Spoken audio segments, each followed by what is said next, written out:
Hello, everybody. Welcome. We will give just another minute or so to allow participants to join us.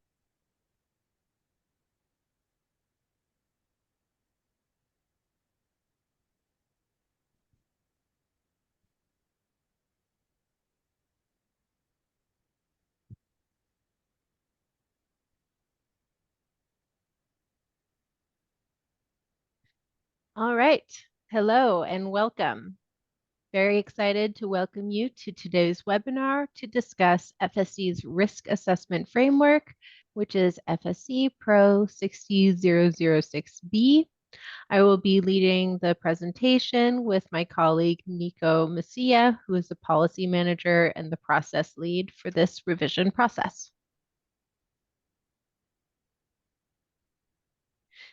Today, our webinar offers simultaneous translation into 2 languages.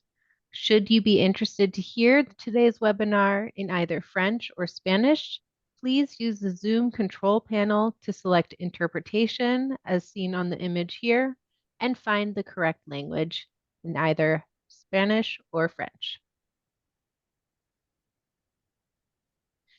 The presentation today should take no more than 45 to 50 minutes to allow for enough time to address as many questions as we can after the presentation. I have some of my expert colleagues on the call with me today who will help to answer the questions. Note that this presentation is indeed recorded and will be made available on FSC's YouTube channel as well as the applicable web pages.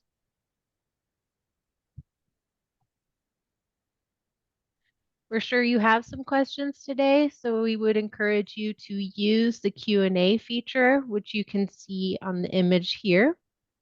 We really request that you insert all questions anonymously. Please do not include your name.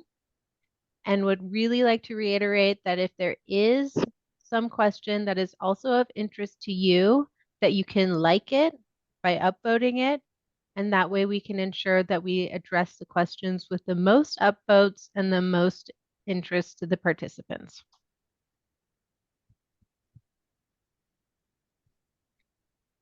So, what will we discuss today? Today's webinar covers a bit about our risk assessment framework. It provides an overview of the 2 types of processes to develop an FSC risk assessment, as well as some details about developing an assessment, and then we will deep dive into the indicators within the framework and show where the tools are to get started today.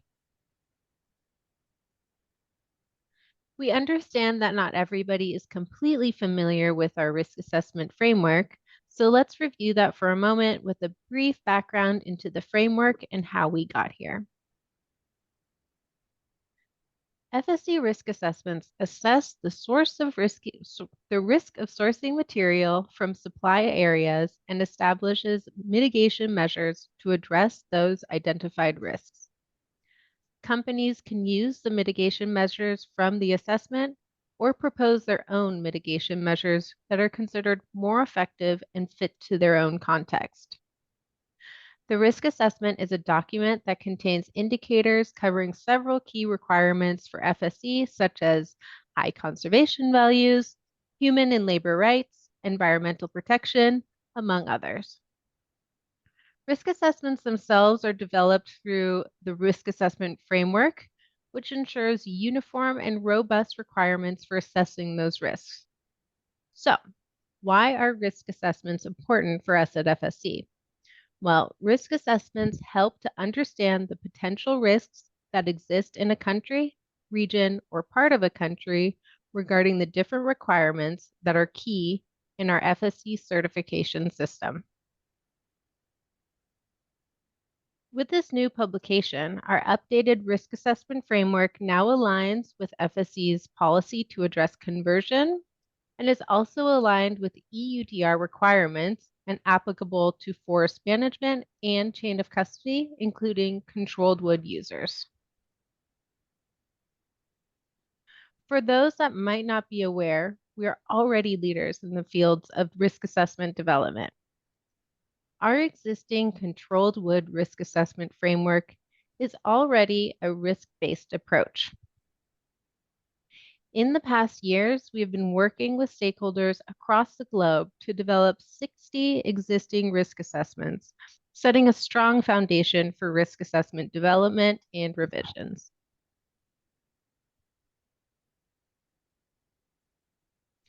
The requirements contained in the risk assessment framework have been revised, approved, and are now publicly available as part of the procedure FSC Pro 60006B.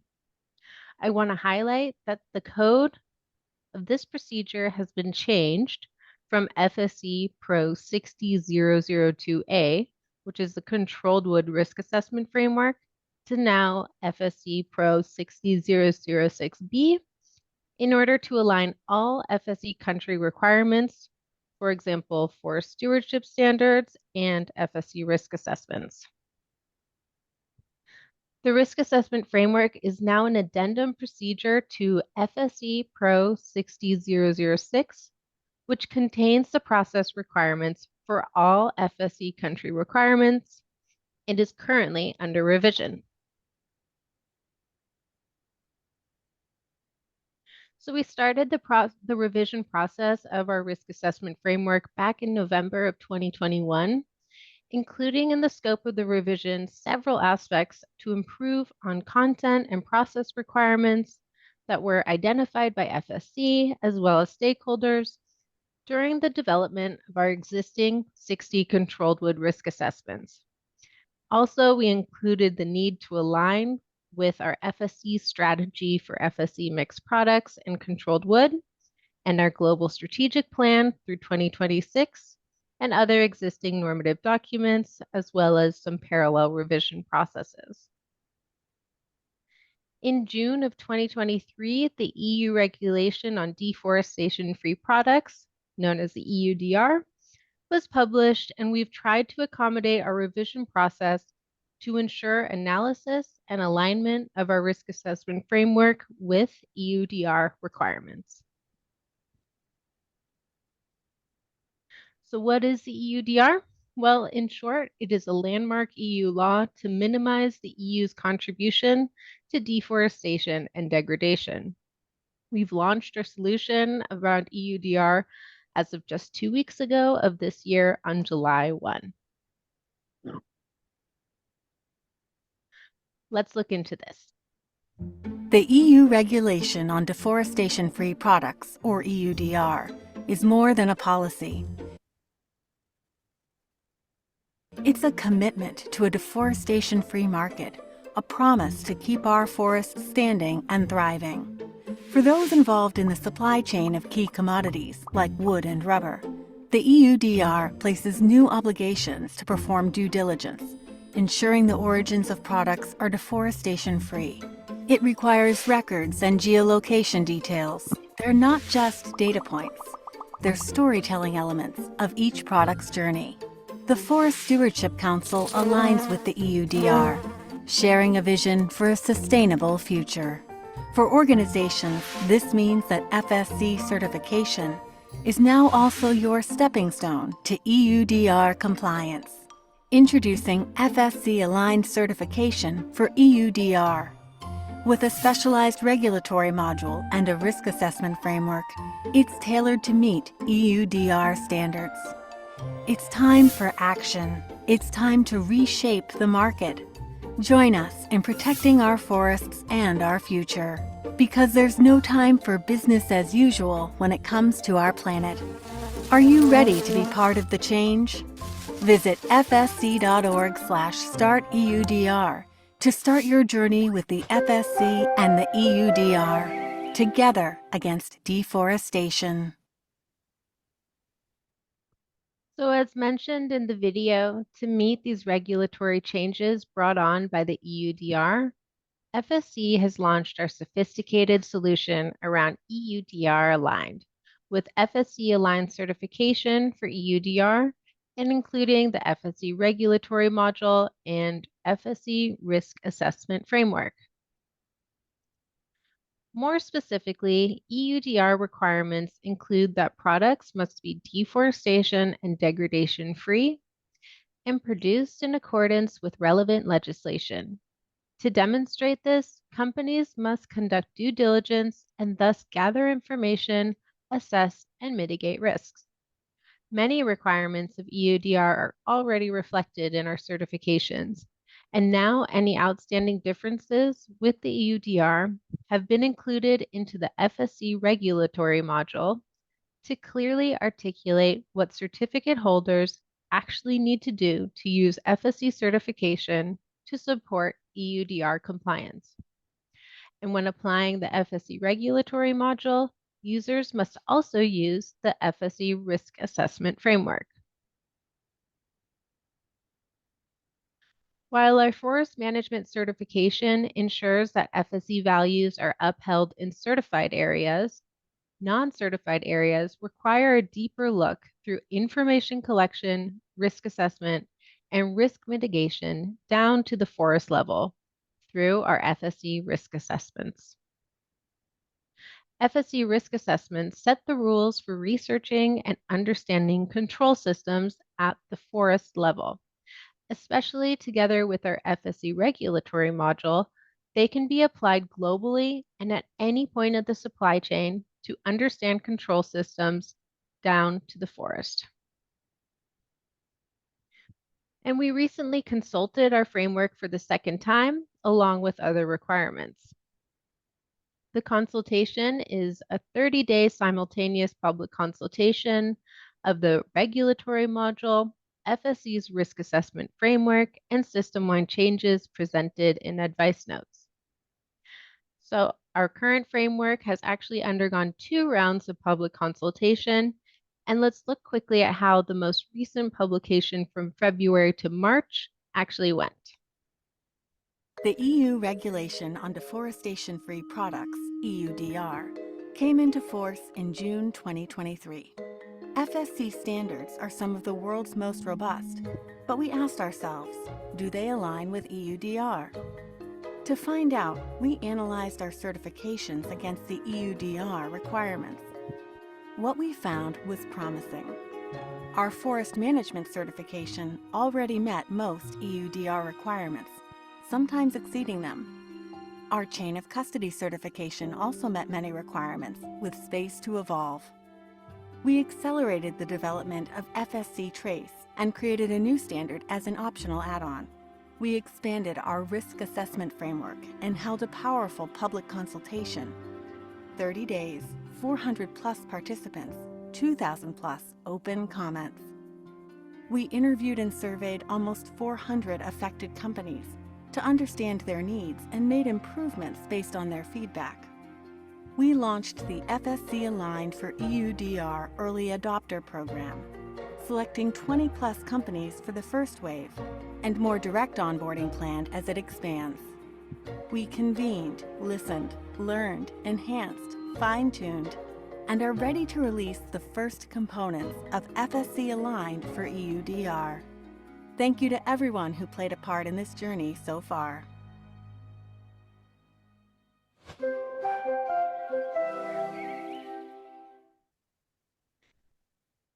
Specifically for the FSC risk assessment framework, we had global representation within this consultation extending beyond just Europe and FSC members, as over half of the respondents were outside of the FSC membership.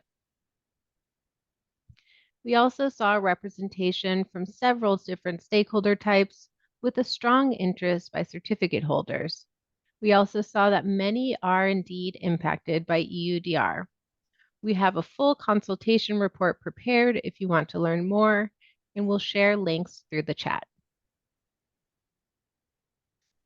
The main changes based on the consultation results included decreasing the number of indicators by merging similar ones. And so now we have a total of 64 indicators rather than 76. In addition, we added a new indicator to the previous risk framework to assess conversion beyond just agriculture.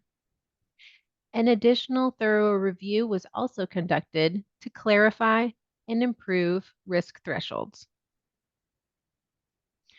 We'll look closer at these changes later, but for now, let's go back to the content of the risk assessment framework, starting with the defined processes as to how to develop an FSC risk assessment. The risk assessment framework is a clear set of procedures and requirements to develop risk assessments with some tools to support their development. There are two ways to develop an official FSC risk assessment, either a centralized process led by FSC International with expert help, or through a national or major process with a chamber balanced working group.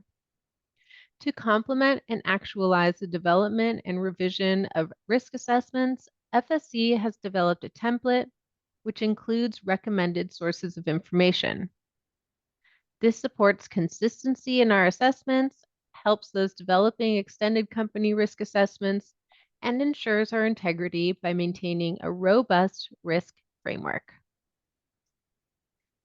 So, we have these two options to develop or revise risk assessments. We have a chamber balance process with equal representation of environmental, economic, and social chamber members during the development or revision process. And we have a centralized process, which is where FSC is leading the process with the support of experts. You can note the different approvals available, which is meant to streamline decision making. In major processes, the Policy and Steering Committee, which is appointed by FSC's International Board of Directors, are the final approval body.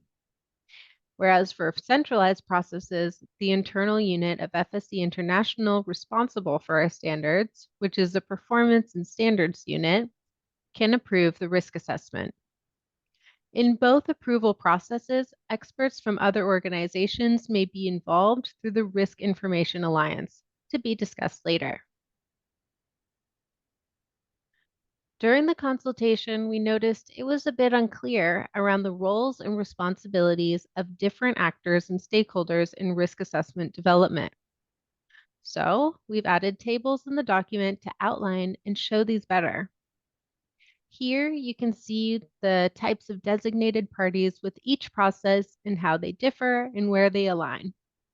For example, the responsible organization in a centralized process can be FSC International or a partner organization from the Risk Information Alliance. And in a major process, it is to be led by an FSC network partner or regional office. And here you can see again the different approval bodies and note that both processes make usage of experts.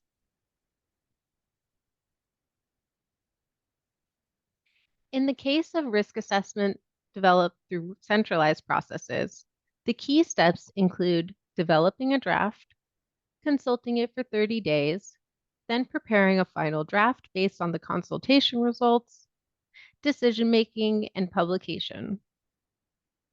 The comments received from stakeholders on published risk assessments will also then be reviewed annually, which applies to both centralized and major type of processes. Centralized risk assessments are predominantly developed by consultants with some project support from the responsible organization.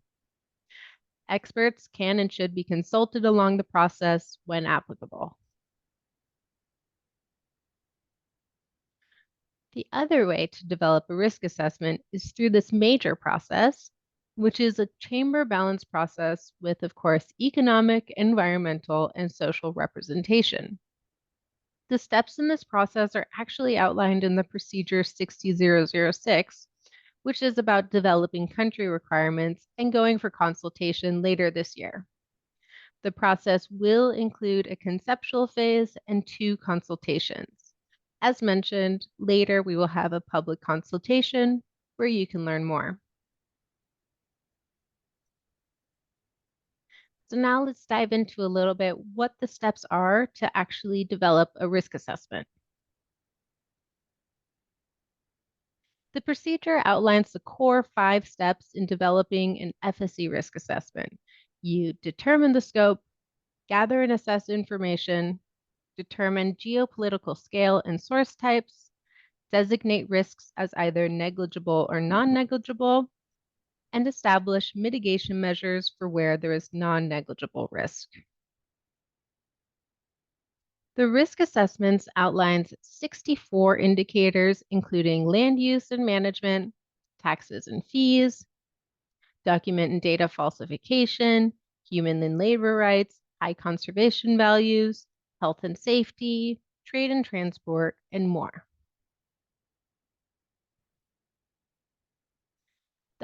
These 64 indicators are aligned across ICL sustainability schemes and are to be assessed at the same geopolitical scale. In addition, our indicators are also now aligned with EUDR and FSC's policy to address conversion. It also includes the assessment of degradation, which is aligned with the EUDR as well, where we are also here going to soon be developing an online GIS solution to assess degradation to complement this. Now, let's get into some more insight on how to determine geopolitical scale and source types. Geopolitical scale essentially means not looking solely at country borders, but rather existing political administrative boundaries. For example, we understand that certain states in a country may have different risk profiles. Biological and/or geographical subdivisions can also be used. For example, bioregions, ecoregions, or water catchments. It's up to the developer to actually determine how to establish this, and it must be backed up with data. And what we mean with source types is non-geographical characteristics, such as the type of forested area, type of ownership of a forest, i.e. like, is it public or is it private, as well as the scale, intensity, and risk of forest management operations. This allows for more accurate assessment of risk. So after setting the scope, gathering and assessing information related to risks, this information is used to then designate risks per indicator. Risk is designated as either negligible or non-negligible. We'll never have no risk, but rather we'll have negligible risk, which is where there is not much cause for additional concern, but the material is from an area under assessment that is from unacceptable sources. On the other side, where there is indeed risk, this is designated as non-negligible risk. With non-negligible risk, the nature and extent of this risk is specified for the purpose of defining mitigation measures. Let's look into this a bit in practice. So here is a completely made up example from Brazil, looking into indicator 27, which is legal requirements related to child labor and employment of young workers are complied with. The geopolitical scale used is states, and through available evidence, a finer scale of risk designation by using source types can be used. So here, the source types are either private or other forests. In this example, there are potential risks in private forests, but in other types of forests, the risk is actually negligible. So then, mitigation measures are established and must be evaluated in private forests to ensure that the legal requirements are complied with. So in that example, I mentioned briefly mitigation measures, which are, of course, essential where there is non-negligible risk. As explained before, whenever a non-negligible risk is designated, mitigation measures have to be proposed within the risk assessment. The procedure includes a detailed approach on how mitigation measures are provided. As per FSC's risk assessment template, developers are to include the type of verifier, verifier and actions on how to mitigate the identified risks. The example provided in the table here is for indicator 1, which is land tenure rights are secured and registered according to legal requirements. According to the results, there are risks that require land use right certificate or a proof of legal right to use the land is actually lacking based on the source type of plantations in public land. So this risk is to be mitigated and the mitigation measures verified. So the type of verifier proposed here is document verification with specific actions such as the land use right certificate or other equivalent documents should cover the correct area and be signed off by the local authority. With the two types of processes mentioned, which are centralized or major, note that within centralized processes, they can only establish recommended mitigation measures. Only in a major process can mitigation measures actually be mandatory. So we have a standardized template, which is our risk assessment template, which offers a clear structure for assessing each type of risk per indicator and producing an actual risk assessment.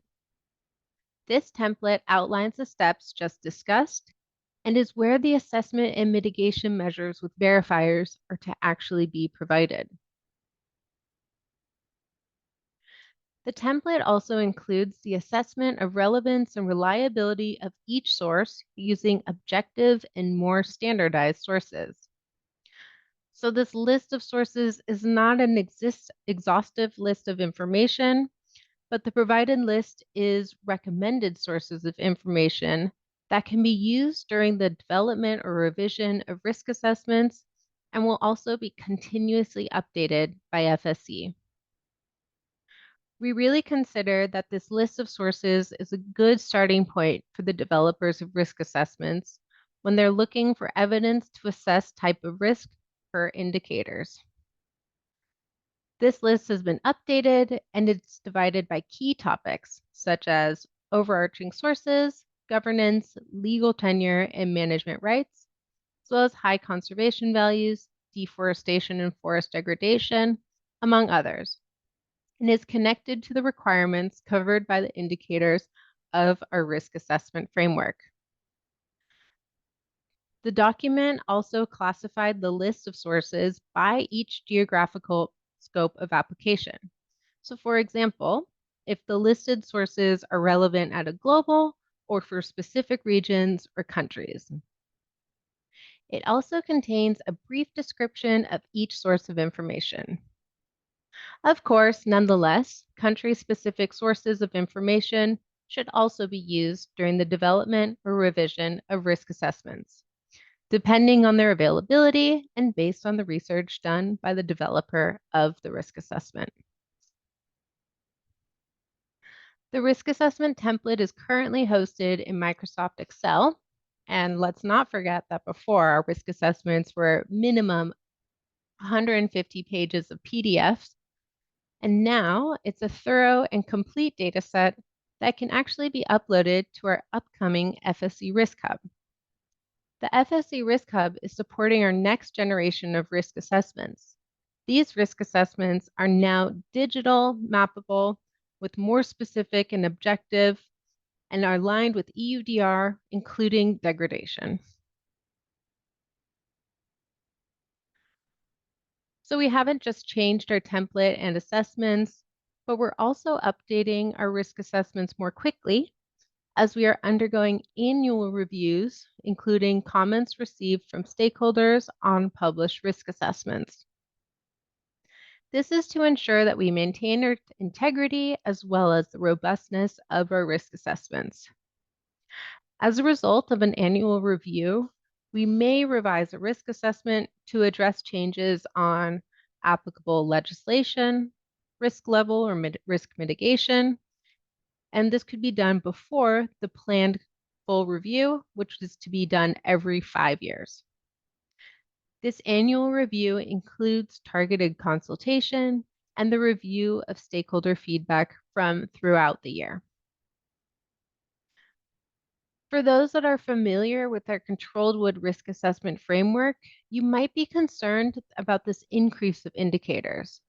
But let's talk a bit more about what these indicators actually are and how they compare against the FSC system. So for this, I'd like to hand over the presentation to my colleague, Nicolas Macia, who has led the revision of this framework. Thank you very much, Janica, and hello, everybody. So, since the consultation, we also conducted an analysis of how the indicators of the revised risk assessment framework cover requirements specified under indicators as per the old procedure, the FSC Procedure 6002A, the FSC National Risk Assessment Framework, and the alignment with EUDR. Basically, well, in this case, of course, we're talking about the document's predecessor when we talk about the 6002A.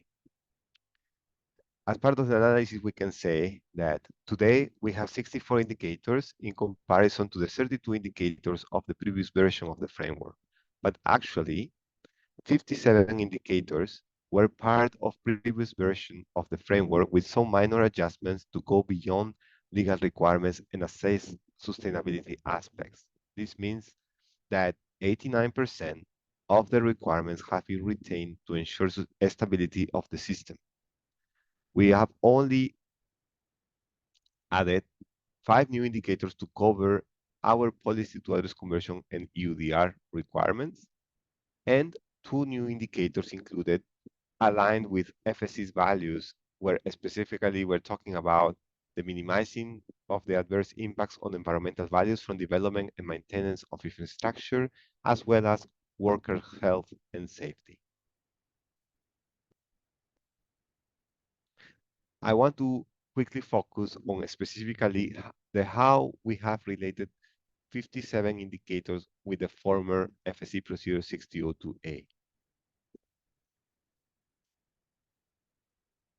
For example, let's look at indicator 1.12 of the Control Wood Risk Assessment Framework regarding legal employment. This has since become 9 indicators in total, 5 of which are shown in this slide. We have broken it down into 1 indicator per each key requirement related to legal employment. So rather than legal employment as a single indicator, we have 9 indicators covering with more focus, such as indicator 27 on legal requirements related to child labor and employment of young workers, indicator 29 on modern slavery, including forced and compulsory labor, among others.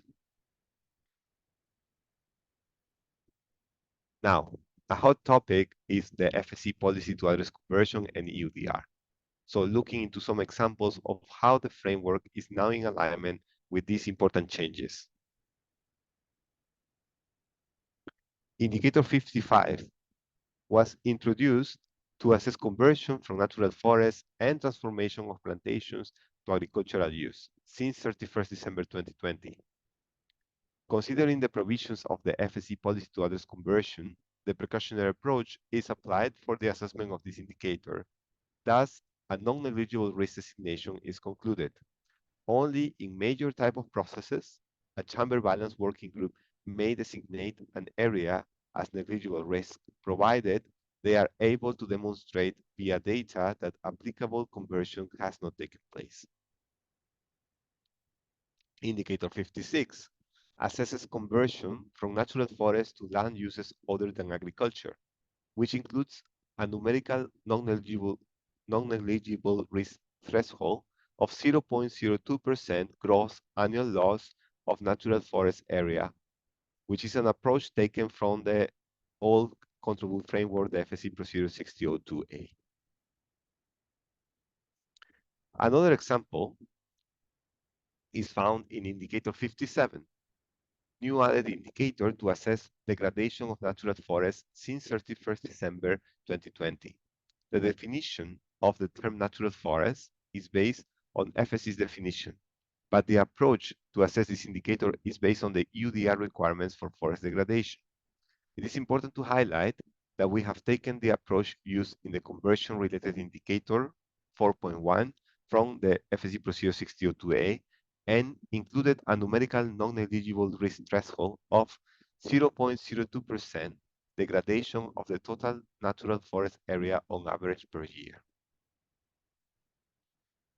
Finally, let's have a look at an example of added indicator in the FSC Procedure 6006B to uphold FSC's values. Workers' health and safety is a very important value of FSC. We know that sometimes it isn't enough to just assess compliance with applicable legislation. We wanted to ensure that workers' health and safety are aligned with our values. For that reason, apart from Indicator 22, which assesses compliance with legal requirements related to occupational health and safety, as already covered in Indicator 1.11 from the FSC Procedure 602A, we have also added Indicator 23 to assess sustainability aspects going beyond legislation requirements. A key aspect on the assessment of this indicator is the introduction of a numerical non-negligible risk threshold to assess workers' health and safety. The specific numerical threshold is the following. The non-fatal occupational injuries in the area under assessment are more than 591.5 per 100,000 workers, and occupational fatalities are more than 2.45 per 100,000 workers. If you are interested to see more, this analysis will be publicly available through the FSC Guidance 40005 crosswalk of indicators that has been published together with the FSC Procedure 6006B. You can see here in this slide how this guideline is outlining which clauses in the EUDR are covered through the risk assessment framework and how the indicators are related to our control group categories as represented in the old procedure, FSC Procedure 602A. Now, I would like to hand over the presentation to my colleague, Janica Murphy. Thanks. Thank you for joining us, Nico, and for sharing that. So, throughout the presentation, I've touched briefly on this Risk Information Alliance. And since mid of last year, FSC has been working together with Preferred by Nature to find better ways to develop and maintain risk assessments and satisfy needs of users in a responsible and effective way. The idea is to develop and maintain better risk assessments through developing them in a harmonized and joint approach in an alliance of credible organizations. This would allow us to reduce efforts by sharing the responsibility and expertise of different partners involved. It would also allow for including aspects of commodities beyond FSC scope to serve the need of a broader group of interested companies. So we've been working for the past few months together with Preferred by Nature to test at a technical level if this is possible, aiming for applying trustworthy methods through shared responsibility for risk assessments. And so far, the results are positive, and we've gained additional support from ICEAL to work even further in that direction.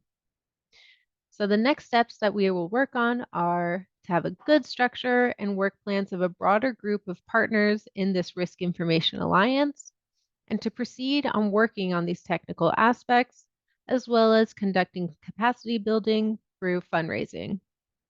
You can learn more at a dedicated website at www.riskinformationalliance.org with a link being sent through the chat. Many changes in the procedure are about streamlining the development of our requirements.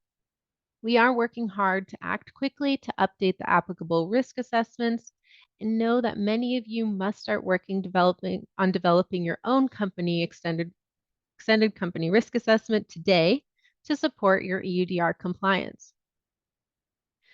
So to clarify, for organizations sourcing from FSC controlled wood, Standard 40005, which is requirements for sourcing FSC controlled wood and not conforming with the FSC regulatory module, the existing FSC risk assessments will remain valid until replaced by a revised FSC risk assessment as specified in Advice Note 40005-26.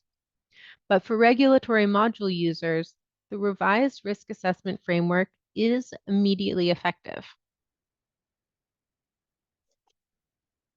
It's an important reminder that while waiting for the updated FSC risk assessments, there is still a way to move forward. Where for users of the FSC regulatory module, where an updated FSC risk assessment does not yet exist, organizations are to develop an extended company risk assessment using the template provided by FSC and following the rules outlined today in the requirements of FSC Pro 60006B. And then, like I just mentioned, for other users not applying the FSC regulatory module, existing FSC controlled wood risk assessments will remain valid until replaced by the next versions of corresponding FSC risk assessments. We're working to support understanding and implementation of our risk assessments in many more ways as well. So we're shortly releasing a risk assessment development dashboard so that stakeholders can track the development and know when public consultations are about to happen for the FSC risk assessments applicable in their geographical areas. The risk assessment framework is also supported by the upcoming FSC Risk Hub, where we are digitizing the results of our risk assessments and connecting them to GIS. We know that developing a risk assessment is a lot of work and complicated, so we have already published an info kit and some summaries on how to develop a risk assessment, and are excited to announce that soon we will be publishing tutorial videos to really help you navigate through this risk assessment template. As EUDR is indeed just around the corner, we are fast-tracking the development of EUDR-aligned risk assessments. We have identified 20 priority countries where risk assessments will be developed, starting as early as August 2024. The rest will continue to be developed afterwards. And as a reminder, of course, that extended company risk assessments are still available where an FSC risk assessment doesn't exist. And for those asking what are these prioritized countries, you can find them on the slide here. We've selected the fast track countries based on a prioritization criteria that is based on forest management certified area, number of chain of custody certificates, and the relevance of import and export to Europe. As you can see, these countries include Austria, Brazil, Canada, Chile, China, Estonia, Finland, France, Germany, Indonesia, Latvia, Poland, Portugal, Romania, Spain, Sweden, Turkey, United Kingdom, Ukraine, and the United States of America.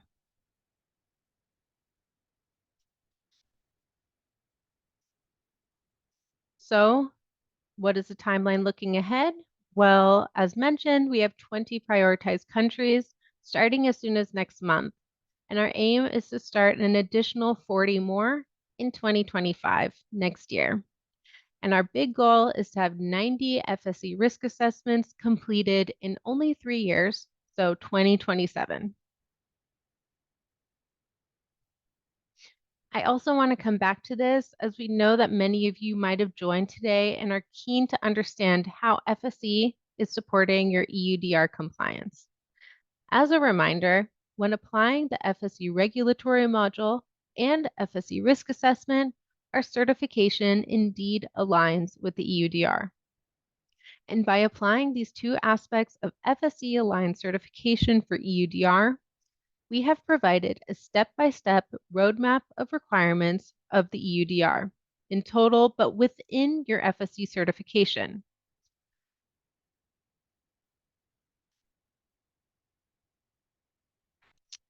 And I also wanted to summarize some other key points before wrapping up today's presentation.